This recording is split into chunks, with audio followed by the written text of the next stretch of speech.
Sino po ang importer nitong 6.4 billion na shabu? But this is an incident which really shook the BOC na may nakapasok na 6.4 billion na shabu. Sino ang nagpasok nito sa Pilipinas? This is something na hindi mo dapat nakakalimutan. Sino po ang importer nito? To your Honor, leadership as head of the BOC. Ang alam kong nag-import sila Various parties which have participation generally in the shipment of goods, and if I may include, in some cases, in the evolution of this you call TARA system, which allows the shipment to avail of the green lane. Some of the parties which you mentioned includes the shipper, the consignee, the custom broker, and even a command center. Do you confirm this? Yes, Your Honor. Mr. Chair, I wish to manifest that the alleged TARA system, which allows the shipment to be exempted from examination, both with respect to the documents and with respect to the physical examination, enable the proliferation not only of misdeclaration, but even of non-declaration. Mr. Chair, it is clear that with misdeclaration and non-declaration, the Philippine government is losing huge amount of revenue.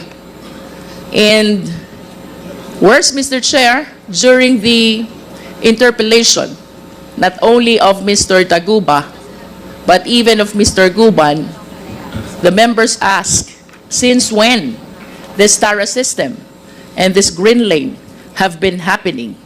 I recall that they responded with, since time immemorial. I cannot help but imagine how much losses the government has incurred already because of this TARA system, which has been happening in the Bureau of Customs, as they say, since time immemorial. Mr. Chair, with that, this humble representation feels that the government's sovereign power is violated not only because of the losses it incurred, but even because of the laws which were violated.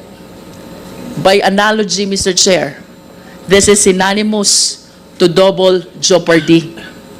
Nalugi na ang gobyerno, winalang bahala pa ang batas ng Pilipinas. This is very alarming, Mr. Chair. And this prompts this representation to go back to the basic, to the fundamental system of the Bureau of Customs. And with that, I wish to direct my next questions to the representatives of the BOC. Please walk us through. Pakikwento po sa sambayan ng Pilipino how the shipment, how the importation works, considering the TARA system and the color-coded lane which has been shared to us by our resource persons. Mr. Chair, may I ask our former commissioner, Commissioner Faeldon,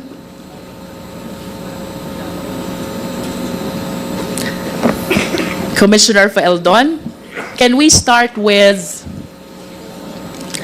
the import clearance certificate?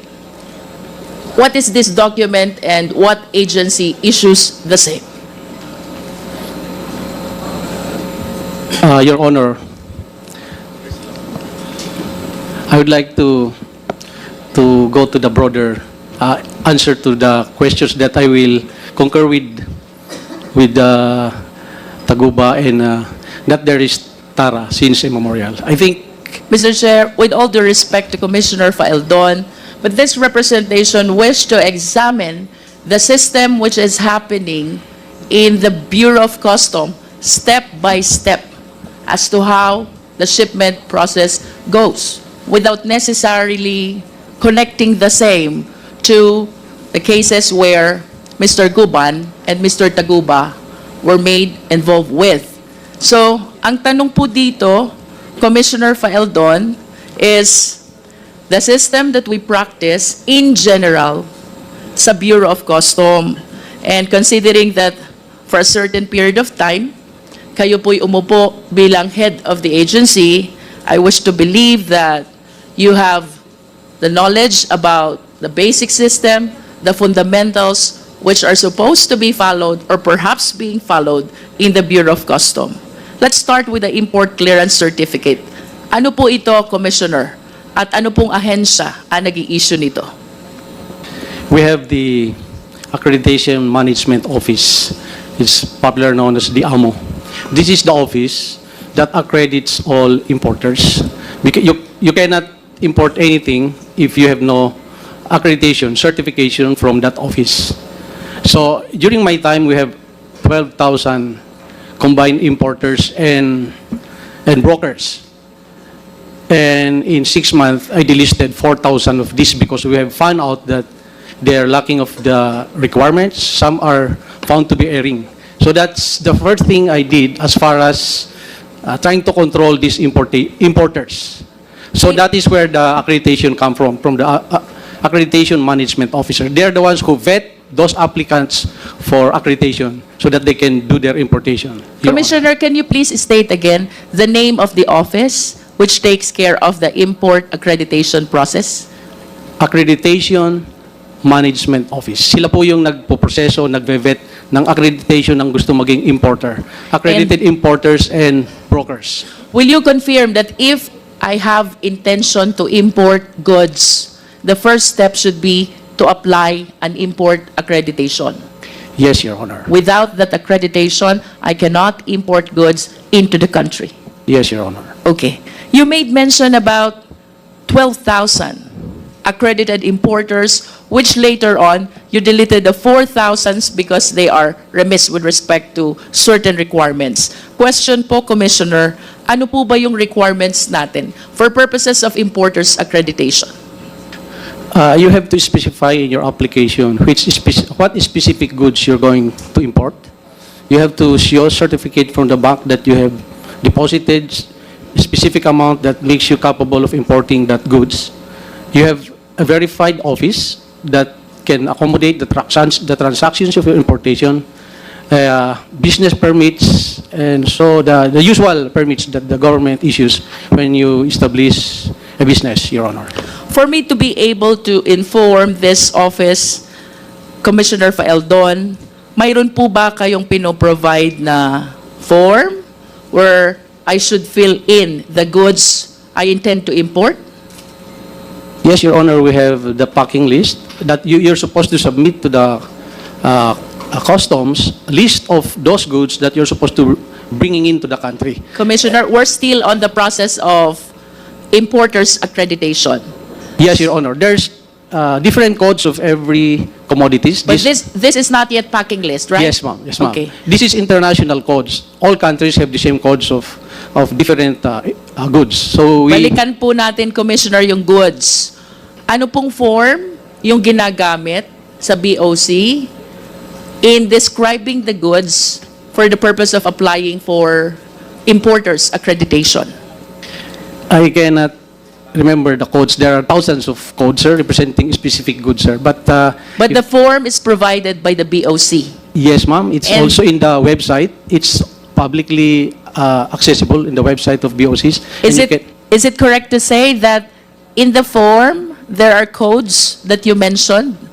The Yes, ma'am. applicant is supposed to select which code corresponds to the goods You he intend to intended to import. Yes, Your Honor. Thank you.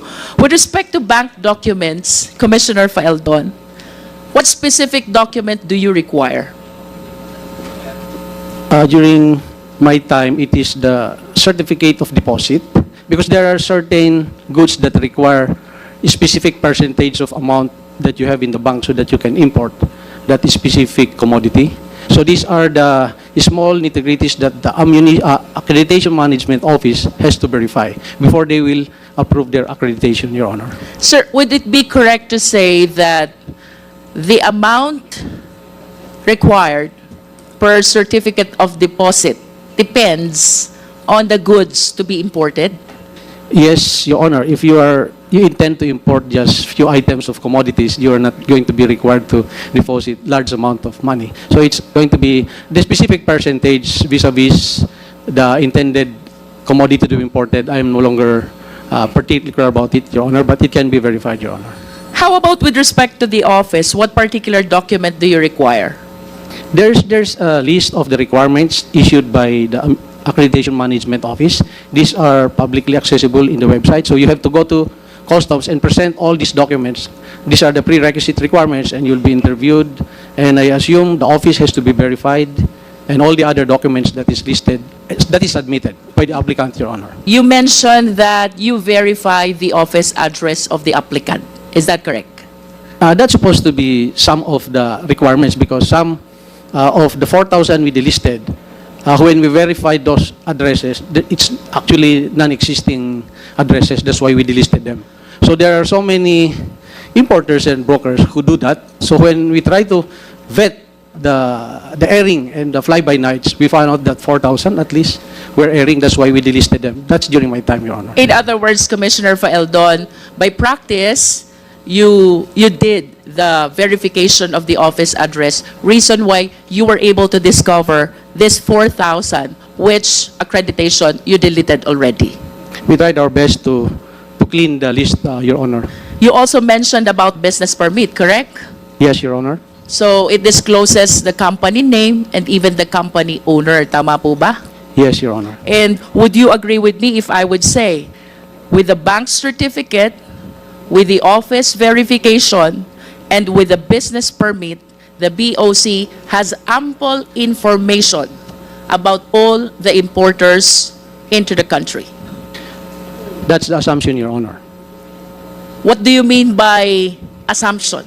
If all those documents are truthful, that's why they have to personally verify. What we're talking about here, with respect to the actual practice and system and not with respect to assumption, Commissioner Faeldon. So I suppose that all the information that you're giving before this committee were practiced at least during your time as Commissioner of BOC. Tama po ba? Ma'am. In other words, during your time, Commissioner Faeldon, all importers' information are within the safekeeping of the BOC, considering the ample requirements that you are requiring initially for purposes only of importers' accreditation. The newly accredited importers during my time, I specifically instructed the chief of the Accreditation Management Office to be very stringent, not stringent, but to be very careful about accrediting, because at that time we were delisting more than 4,000. So we do not want to replace them with another airing importers and brokers, Your Honor. In all fairness to you, Commissioner Faeldon, because you were the one who deleted this 4,000 because they are not compliant with your requirements and your rules, it is the humble submission of this representation that having applied that system, then you have all the necessary information about the importers accredited by the BOC. That is a manifestation. With respect to the documents which you are requiring from the applicants for importation or importers accreditation, question, Commissioner Faeldon. Alam nyo ang pangalan ng importer? Of course. Hindi po. It's the company that's listed, not all the time the owner, ma'am. So we cannot really say that we know the owners of the importers, but the So names. it depends. If the importer is an individual, Yes, ma'am. you will know the identity of the person. The AMO office may know, Your Honor. Okay. But if the importer is a company, then at least you have the name of the corporation. Tama po ba? Yes, Your Honor. And for you to know the owners of this corporation, I wish to believe that you required also the articles of incorporation and the GIS of this corporation who applied for importer's accreditation. Tama po ba yon? Yes, Your Honor, the usual business requirement. That's actually what we do kapag ka ang applicant ay corporation. Normally, even for purposes of business permit, ang kasunod po nating hinihingi is articles of incorporation along with the general information sheet. Do you agree with that, Commissioner Feldon? Yes, Your Honor. O balikan ko po yung first question ko. You have the means to know kung sino ang importer, whether he's an individual or a corporation, considering the documents that you are requiring during the importation. Verifying the documents in the office, I think the customs has the means to do that. Yes. But going actually to check on the offices, that is where the customs lack the capability to personally verify some 12,000 offices nationwide. But at least you were able to delete 4,000 out of the 12,000 accredited importers, because you said earlier, because of verification process, you found out that this 4,000 are not compliant with the requirements. Some do not have the necessary office address. Tama po ba yun, Commissioner? Yes, ma'am. And some of those who were delisted were frequent violators of import laws. So I checked in the database who are the importers and brokers who have violated some importation laws in the past, and I immediately included them on the list to be delisted in our accreditation, Your Honor. So that's another parameter why we delisted them, Your Honor. Either kulang ang requirements or nagkaroon ng previous violation. Yes, Your Honor. And of the 4,000, not one of them went to court and contest their delisting of their company in the No one accredited. attempted to question why they were I cannot deleted. I cannot remember even one of them who went to court and questioned their delisting from the accredited, Your Sir, Honor. balikan ko po yung documents na nire-require nyo during importer's accreditation process. With those documents, you can determine also the address of the importer, correct? Yes, Your Honor. With those documents, you can determine also the contact details of the importer, correct? Yes, Your Honor. And with those documents also, you can determine also what type of business does the importer conduct. Yes, Your Honor. And you can also determine the affiliations of this importer. Outrightly, I suppose the AMO should be doing a due diligence, AMO office, in checking the affiliations of this, or this applicant has been previously delisted, a company under his name or her name has been previously delisted. Those are the assumptions that the AMO office has to do due diligence in checking those circumstances, Your Honor. And with those documents, sir, definitely we can determine also the nationality of the importer. Of course, because Yes. there should be In a conclusion, nationality sir, written under the SEC or DTI registration, Your Honor. In conclusion, Mr. Feldon, if I am an importer, generally speaking, it is very difficult to hide basic and important information from the Bureau of Customs. Do you agree? Yes, Your Honor. Thank you.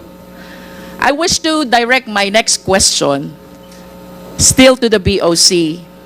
Commissioner Feldon, are you aware of this shipment number MCLU 61881? I'd like to request Your Honor to please refresh my memory. I cannot remember that, ma'am. MCLU 61881 pertains to the 6.4 billion smuggling of shabu, equivalent to 604 kilos of shabu, in which case Mark Taguba was convicted for smuggling of shabu by the regional trial court. That is MCLU 61881.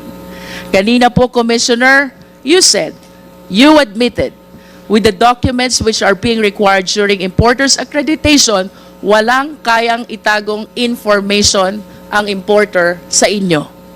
Now, the question is, sino po ang importer nitong 6.4 billion na shabu?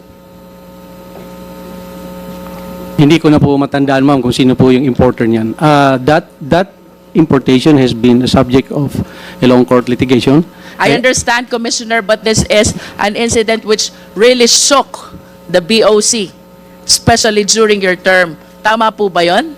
Yes, ma'am. If I may... And of course, the first question that you wish to be answered, considering na may nakapasok na 6.4 billion na shabu, sino ang nagpasok nito sa Pilipinas? I want to refresh your memory, Commissioner Faeldon. Walang makakapag-import without the importer's accreditation. You likewise said, what with the ample requirements which are being required from the importer, walang kayang itagong information ang importer from the Bureau of Customs. Now, we are talking about this specific shipment that pertains to 6.4 billion of shabu, which shook the Bureau of Customs and even your leadership of the BOC when this shabu was apprehended in the Valenzuela warehouse. Question, Commissioner. This is something na hindi mo dapat nakakalimutan. Sino po ang importer nito? I would like to be given time to check on who's the specific importer of that shabu, ma'am. But the sequence of that apprehension, I can relate to this court, If Your I Honor. may interrupt, Commissioner Faeldon, would you agree with me if I would say that as head of the BOC, nalusutan ka ng 6.4 billion na shabu, nakapasok sa bansa, that is equivalent to 604 kilos. Di ba? The first question that will pop up in your mind, sino ang nagpasok nito? Because you are answerable during that time, at least being the head of the Bureau of Customs. I find it strange that an incident as big as this during the time ay makakalimutan nyo po. This is something na hindi nyo dapat makalimutan because it casted doubt to your Your Honor, leadership as head of the BOC. Ang alam kong nag-import, sila Taguba. But I want to be corrected if hindi po sila ang nag-import niyan. Nagparating sa bansa. Yung importer mismo, in the packing list, because this is, ma'am, if I be given just 1 minute to explain this, so that you are correct, ma'am, the nation has to know the truth about this. You may agree or disagree with me, ma'am, but please give me a chance to. Because this has been tackled by the nation in 2017. This importation, ma'am, the existence of a possible shabu that came into the country was relayed to us by Chinese customs. I received the information 10 o'clock in the evening. By 2 a.m. following day, that's just 4 hours, nahanap na po namin kung naasen siya. So that's why I beg to disagree that nakalusot po sa amin. Hinahanap ko po, ma'am, because I was given the information that there's a shabu, possible shipment of shabu na galing sa China. And the information was given to us. So I give instruction to the intelligence division. I give them the information and they look for it. So that is how this shabu came in. At nahanap po namin, ma'am, not a single kilo went to the streets. I think yung sinasabing nalusutan, yes, I take the responsibility since 2017. But if you read the Customs Modernization and Tariff Act, there's a clear delineation of the tasking of the commissioner and the customs collector. And in that law, it's very specific that only the collector has the right to release shipment. So of the 38 ports, it is impossible for the commissioner to check every shipment. That's why it is delineated to them by the law. The verification and authority to release all those shipments does not rely on the commissioner anymore. It is now on the individual port collectors. So, but when I received the information that there is a possible importation of shabu that passed through customs, it took us 4 hours to locate that, ma'am. And I want to take that as something that I did good, contrary to the perception that I let it go. I did not let it go, Your Honor. Commissioner Faeldon, let me complete the context of my question. When this representation made use of the term nalusutan, nahuli niyo yung shabu, pero hindi niyo nahuli yung importer. And today, I am asking you, sino ang importer? You cannot even say an information which is supposed to be highly important because of the huge amount of prohibited drugs which were apprehended by you. Hindi ho ba quite strange yan na hindi nyo matandaan or perhaps you did not bother to check sino po ang importer nito? For me, Commissioner Faeldon, it is not enough that you apprehended the shabu. You should have arrested the people responsible for the shipment of shabu as well. Kung parehas nyo pong nahuli, yung shabu at yung tao, you might be correct. Hindi po kayo nalusutan. Pero nahuli nyo yung shabu, hindi nyo nahuli yung tao, I hope, with all due respect, you will understand why I use the terminology nalusutan ang BOC. Yes, Your Honor. So let me go back to my question, Commissioner Faildon. Would you like to... Mr. Chair, in the indulgence of Congressman Luis Tro, hindi yata sinagot ni Commissioner Faildon kung sino yung importer. Please tell us kung sino yung importer. I will tell you immediately after I get the name, Your Honor. I do not want to be saying person here na hindi pala siya. I want to make sure that siya po yun, sir. I am asking someone to... Then you do not have it even know verified right to me. now? You're not even sure right now? Ba, pampira naman buhay ito. You should be sure right now. Kung nakahuli kayo ng ganyan, hindi nyo alam kung sino yung importer? Sir, gusto ko lang sana ma-verify talaga, sir. Kasi Well, you I better cannot tell us remember later the on who. specific name anymore, sir. So, Because look you'll be accountable to this. Nakahuli kayo ng shabu, inaamin mo. Pero hindi mo alam kung sino yung importer.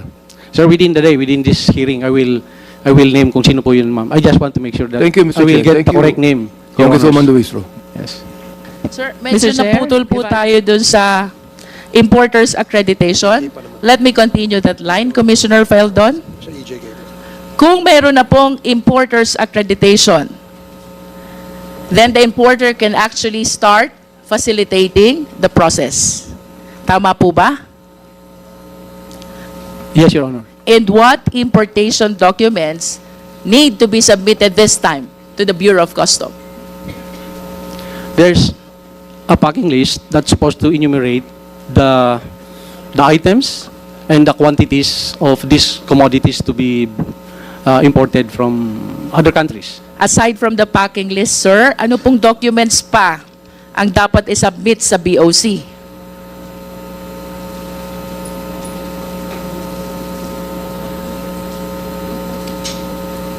This is the importation proper already. The importer already secured the accreditation. So, mag-i-import na siya. What documents need to be submitted to the BOC? You mentioned about the packing list. What else, Commissioner? The specific term, ma'am, I cannot mention it, but these are the invoices of these commodities from the corporation or from the manufacturer. You get these commodities. This is to attest that the amount you specify there is correct. Dito po yung invoice from the manufacturers where these commodities will be coming from, Your Honor. The packing list contains the description and the quantity of the goods, correct? While the commercial invoice contains the value. The value, ma'am, Goods. because this is where the tariff will be computed once these commodities arrive in the country, And Your when Honor. you say tariff, it means importation tax. Yes, Your Honor. Does it include bill of lading, Commissioner? Yes, Your Honor. Ano po bang nilalaman naman itong bill of lading in the interest of the Filipino people? Until you physically open the commodities in their packaging, it is very hard to assume that these are exactly the same as it is stated in those documents, Your Honor. Yes, but with respect to the document bill of lading itself, what do we see from the bill of lading? The shipment where these commodities will be coming in, Can you please cite the information we see from the bill of lading? yung mga anong barko siya nakasakay, what are the containers, so that this can be tracked. Containers reference number? Yes, sir. Meron tayo. Ma'am, these are international numbers that can be tracked by all customs agencies in the world. Kaya po meron number itong mga containers na to. Pag sinabi niyo po bang tracking number, ito po bang binanggit ko kanina about the 6.4 billion shabu, MCLU 600, 1881, ito po ba yung international tracking number? Yes, ma'am. That's why our Chinese counterpart gave us that number, and we were able to trace where that truck was delivered. You are saying that the information, the source of your information is your Chinese counterpart. Yes, Your Honor. Okay. So, what other informations can we get from the bill of lading, sir?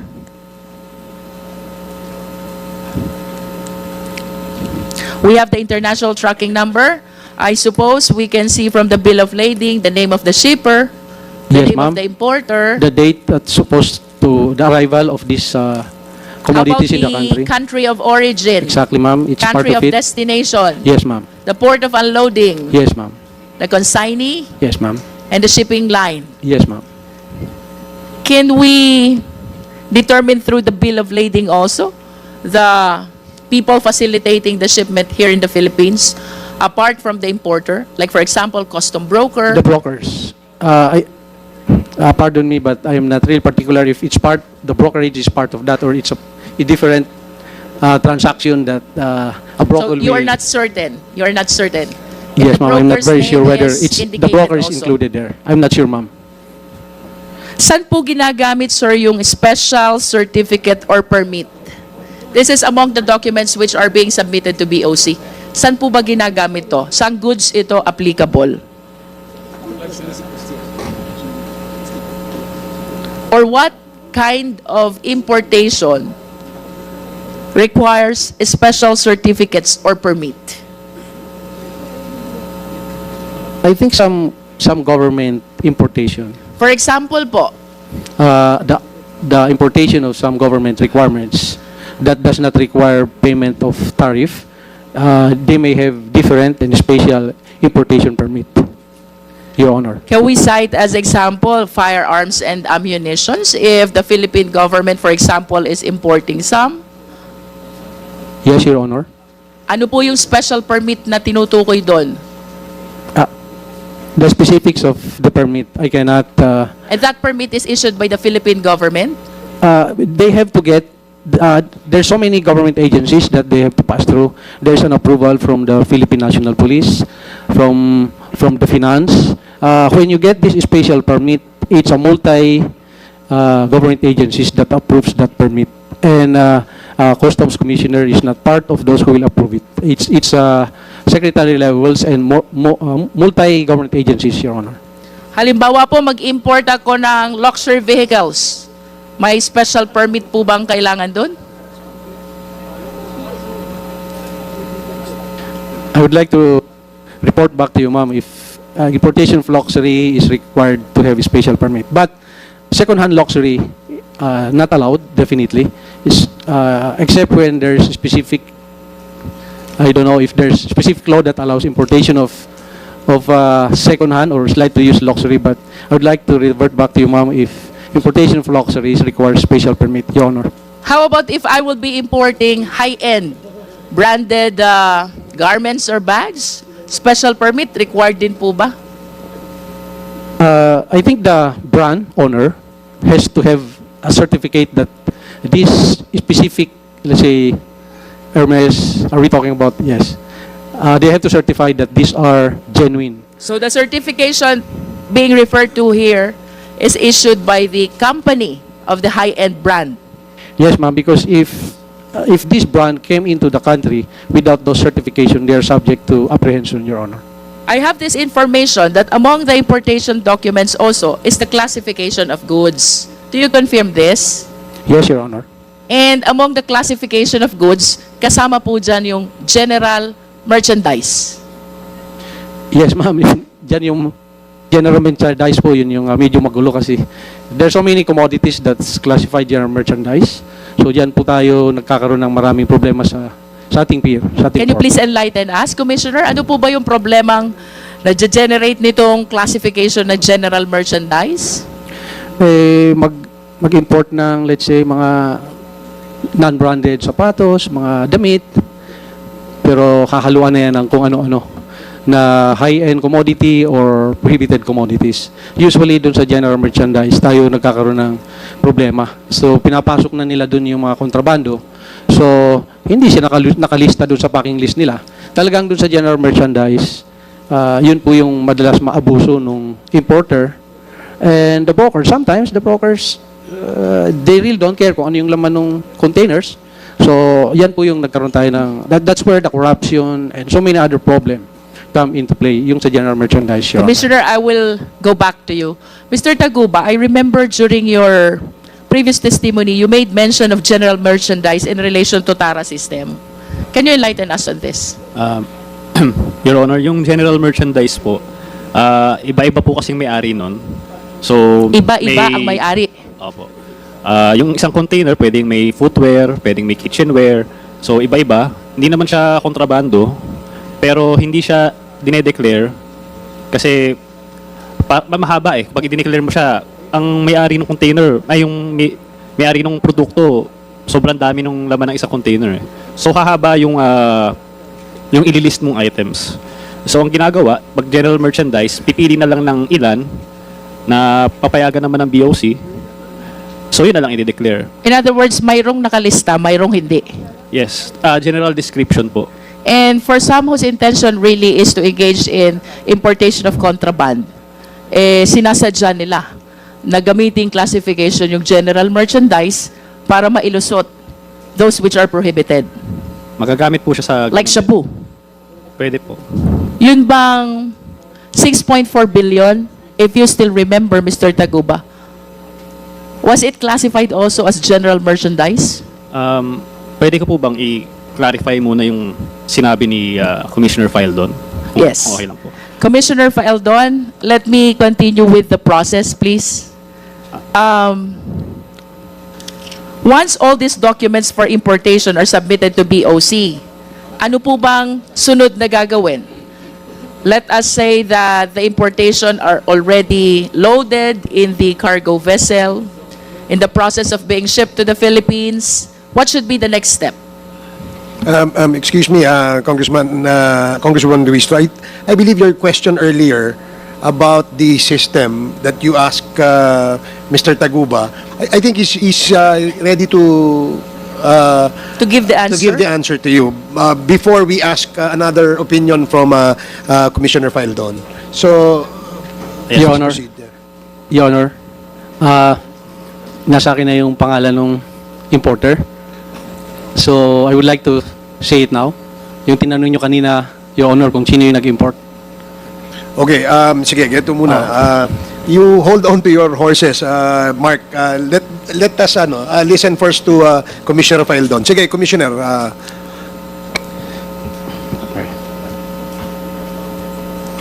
Yung importer po, ma'am, is a company na EMT Trading.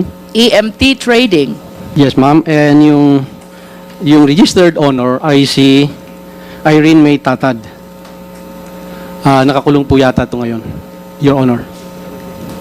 I would like Mr. Taguba to correct me if I'm wrong because I think siya yung I think he knows it. Okay, so sige. kung mali yung aking sinabi, I EMT would- Trading, tama, Yes, Commissioner? Your Honor. Okay. The registered owner is Irene May Tatad.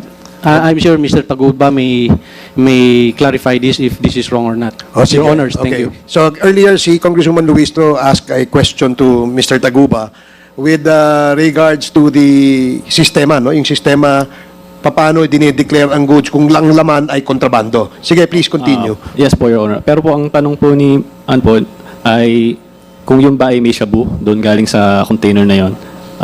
Naalala ko po kasi sinabi lang kanina ni former Commissioner Faildon na merong information from China. So, meron pong nag-testify sa court, taga BOC, si Rainier Ragos po. Ang tinestify po niya sa court is yung warehouse po, kung saan po yung natagpuan yung shabu. Wala pong container na nakalagay doon sa text message na yun. Excuse me, Mark. Anong ibig mong sabihin? Yung may-ari ng warehouse, ang consignee? Yung sa shabu po na yung sinasabi po niyang information from China. So, an information was shared to Commissioner Faildon, no? By your counterpart from China. And the information was, merong shabu ang warehouse. Yun po ang information. Pero ang sabi po kasi kanina ni former Commissioner Faildon, merong container number na binigay. Pero doon po sa korte na nag-testify po itong si Rainier Ragos, wala pong container number kasi text message po yun eh. Warehouse lang po. Mr. Chair, I wish to be Please proceed. clarified. Mark, yun bang nahuli sa warehouse, container ba yun or yung metallic cylinder lang? Yun po, metallic cylinder lang po. Wala na yung container. Wala na po, ito po yung timeline po niya. Na-deliver yung container May 24, nagka-raid na siya May 26 na siya. In other words, the other merchandise inside this MCLU 600 1881 were delivered actually to their respective owners. And it was the metallic cylinder only which was discovered in the warehouse in Valenzuela. Pero pwede ko rin pong sabihin na pwedeng hindi doon ang galing yung metal cylinder dahil hindi naman nakita yung unloading. Pag tinignan niyo po yung logbook nila, may mga ibang container na na-deliver doon. So, sa tingin ko, na ituro lang yung container na yun, meron din akong text message no, na galing kay Kenneth Dong na nung araw na yun mismo, nangihingi siya ng dokumento nung container number na MCLU 600-1881. Tinanong ko siya kung bakit, pero hindi na siya nag-reply. Ako naman, dahil parang wala naman sa akin yun, binigay ko na lang. Ang duda ko kasi, yun yung naging dahilan kaya naituro yung container na yun eh. Siguro kung hindi ako nagbigay ng dokumento na yun, nung time na yun, baka hindi yun yung naiturong container. Would you know the reason why Kenneth Dong was asking for the documents of that particular container? Si Kenneth Dong po kasi, middleman lang po siya. So, ang may-ari po kasi ng warehouse is si Richard Tan. Pero hindi kilala ni Kenneth Dong si Richard Tan, si Manny Lee lang. So, may middleman pa uli. Kung hindi po ako nagkakamali, nag-hearing na po sa Senate ito noon, nang hingi ng dokumento si Manny Lee sa kanya. Ito, itong MCLU 600-1881. So, siya naman, hiningi rin niya sa akin. Parang ano lang. Tapos binigay ko sa kanya, binigay niya kay Manny Lee. Ayun, siguro nakarating kay Richard Tan. Yun ay naituro na container. So, hindi ko, ano lang po ito parang assumption ko lang po, theory ko lang po. Kasi wala namang container na natagpuan doon eh, mga cylinder lang po. Was this container ever discovered during that time? Kung nasan itong container na to? Ano po eh, wala na po yung container doon eh, nung 2 araw na nakakalipas eh. So, ang nakita na lang doon is yung mga metal cylinder na may nakalagay nga doon na na papel, yung Fidel Anoche D. Yun na yung pinagbasehan nila. But do you confirm that that container, the shipment inside that container was classified as general merchandise? Yes, Your Honor. Kasi per your narration, kapag general merchandise, maraming may-ari, various types of goods. But I wish to emphasize what you said, na pwede yung metallic cylinder ay hindi naman ang galing dun sa container na iyon. Kasi wala ng container na nakita sa loob ng warehouse. Wala po, hindi po. Wala If that is the case, Mr. Taguba, what therefore was the basis why you were made accountable for the metallic cylinder when there is no proof that that is one of the contents of that container? Yun po. Yung packing list naman, kailanman di ko nakita itong packing list na ito eh. Does the packing list mentions about metallic cylinder? Wala po. Yung sinasabi kong packing list, yung ANHI packing list, hindi po siya official document. Kailanman di ko siya nakita. Hindi siya sinabit sa BOC. Ang nakakaalam lang nito is si Manny Lee, sila Richard Tan, na yun, di umano, merong metal cylinder. And I remember you also testified before na you have a packing list with the stamp of the BOC, and another packing list was produced during the hearing in the court without the stamp of the BOC, and that was the one which was appreciated by the court. Yun po yung nangyari. Yung, Do you still have with you the packing list with the stamp of the BOC? ano na lang po, Xerox copy na lang po. But it's still bear the stamp of the BOC. Yes po, inano naman siya, verify po siya ng BOC na si Dennis Maniego na ito ay totoong dokumento. So, kahit wala yung original copy kasi sinasubmit syempre sa BOC, kahit Xerox copy lang siya, pinatunayan naman na totoo ito. At gusto ko lang din iklaro yung AFTA. So, ito po yung isang special permit din po ito. Hindi naman permit, kumbaga, para makabawas sa tax. So, ASEAN-China Free Trade Agreement, hindi po ako nagkakamali. Yun po ay may tatak po ng Quarantine Bureau ng China na in-inspect po siya. At gusto ko lang din sabihin na katulad din sa Pilipinas, hindi lahat ng container ini-inspect. So, swerte rin siya at na-inspect siya. So, dapat talaga yung korte, nung in-assess niya, dapat pinanigan niya yung aming dokumento kaysa dun sa informal What do you packing list mean na when yun. you said swerte siya, na-inspect siya? Hindi po lahat ng container nai-inspect. Ganon din po. Hindi ganon talaga. Sobrang daming container. So siya, na-inspect siya. Meron siya tatak ng Quarantine Bureau. Pinatunayan sa korte na totoo yun. Sa You're kasamaang- referring to this MCU 1881? Yes, yes. Your Honor. Okay. And then? Sa kasamaang palad, ang pinanigan ng korte is yung unhigh packing list, na informal packing list na hindi naman sinubmit sa Bureau of Customs. So, yun, hanggang ngayon, inilalaban namin yun. Nag-motion for reconsideration kami with motion to inhibit. So you anchored your, one of the arguments where you anchored your motion for reconsideration is the non-appreciation of the packing list with the stamp of the BOC. Yes. Pinaka Okay. number 1 po. Mr. Chair, may I continue? You have 2 minutes. 2 minutes. Commissioner Faeldon, I recall there's such a thing as declaration of goods with the BOC. Ano po ito, Commissioner? In paper, I think where you specify there what are these commodities you're importing and the quantity of each commodity that you'll be importing. I'm sorry, sir, but based on my research, this is different from the packing list. So, what distinguishes a good declaration from a packing list? Based on my information, ito daw pong good declaration na ito ay isinasubmit sa BOC within certain number of days before the arrival of the shipment.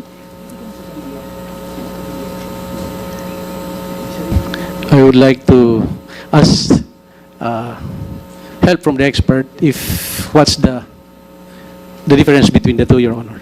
I see. And based on your knowledge, Commissioner Feldon, ano bang purpose nitong good declaration?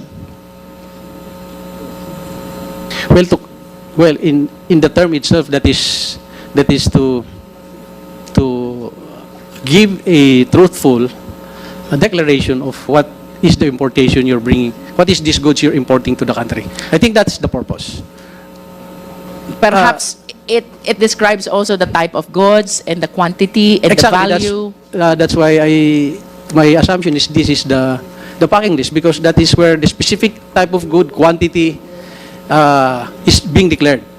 Tama po bang sabihin, Commissioner Faeldon, na on the basis of this declaration of goods, the BOC is able to determine whether it will go through the yellow lane, the green lane, or the red lane? Does this good declaration has something to do with the lane where the shipment will go through? Yes, ma'am. There's an office in the customs that does the vetting of those declaration of good. It is our risk management office. Once all those documents were submitted to the customs, they will start to run that into our system, whether this importation will pass through the physical inspection upon arrival in our ports, or X-ray, or will go to the fast lanes. So it's another office that does the vetting of those actual importation. Our office is called Risk Management Office, Your Honor. Let me go back to Mr. Taguba. Is it on this stage that the process or the system in the BOC is being manipulated by the TARA system? Yes. Yes, Your Honor. And which office is responsible to determine under which lane the shipment must go through? Yung mga ano po ba yan? Mga yellow lane, red lane, green lane. RMO po ata. Anong tawag po sa opisina? RMO. Ano pong ibig sabihin ng opisina na yon? Risk Management Office. Kung di po ako nagkakamali.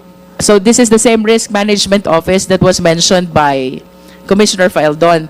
Mr. Chair, considering the vital information, I believe, which can be shared by the RMO with respect to the alleged manipulation of this yellow lane, green lane, red lane in relation to the TARA system, I humbly move that we invite for our next hearing the head of the Risk Management Office of the BOC. Second, Mr. Chair.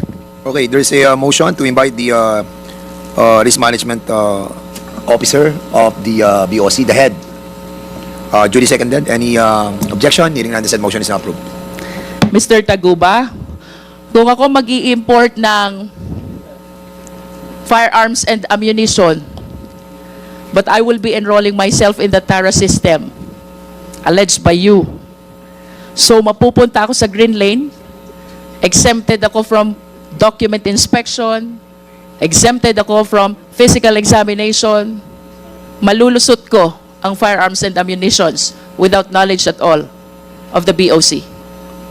Well, unang-una, hindi po ako papayag na magpasok ng ganyan. That is only an assumption. That is a hypothetical question. Pero, yes po, Your Honor. Yes, because you said the reason why you enrolled yourself to what you allege as Davao Group is to be able to avail of this TARA system, which, as described by Mr. Guban, has been existing in BOC since time immemorial. And the significance of this TARA system, kapag na-green lane ka, exempted ka sa document inspection, exempted ka din sa physical examination. Do you confirm that? Yes, sir. Pwede ko po bang dagdagan yun? Hindi naman po, katulad po ng sinabi niya, time immemorial po, nandiyan na po yung TARA. Hindi po naman namin ginusto na pasukin yung TARA system na yan. Kaya naman ginagawa yan, siyempre, yung mga negosyante, kung makakabawas ka ng babayaran, gagawin mo.